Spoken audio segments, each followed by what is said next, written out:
সুনামগঞ্জের দক্ষিণ সুনামগঞ্জ উপজেলার নাম ২০২১ সালে পরিবর্তন করে তৎকালীন সরকার। এই অঞ্চলের নামকরণ করা হয় শান্তিগঞ্জ। এতে দক্ষিণ সুনামগঞ্জের মানুষের প্রশাসনিক ঠিকানা বদলে যায়। তাদের উপজেলার নতুন পরিচয় শান্তিগঞ্জ। এই পরিবর্তনের পর তৈরি হয় নানা ধরনের প্রশাসনিক জটিলতা।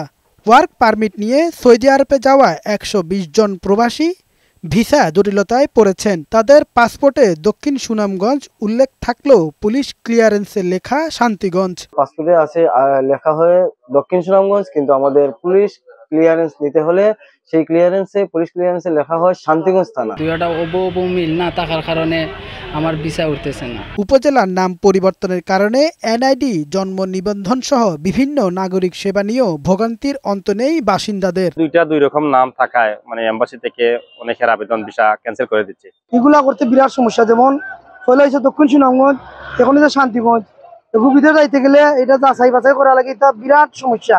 বিষয়টি নিয়ে ঊর্ধ্বতন কর্তৃপক্ষের সাথে আলোচনা করে সমাধানের আশ্বাস দিলেন উপজেলা নির্বাহী কর্মকর্তা। উপজেলা প্রশাসন থেকে আমরা একটা জেলা প্রশাসকের মাধ্যমে এটা পাসপোর্ট অধিদপ্তরে পাঠানোর জন্য আমরা চিঠি দিয়েছি, যাতে দ্রুত ওনারা এই নাম পরিবর্তনের গেজেটের আলোকে প্রয়োজনীয় ব্যবস্থা গ্রহণ করে। সমস্যার সমাধানে দ্রুত কার্যকর ব্যবস্থা নেবে প্রশাসন, এমনটাই প্রত্যাশা স্থানীয়দের।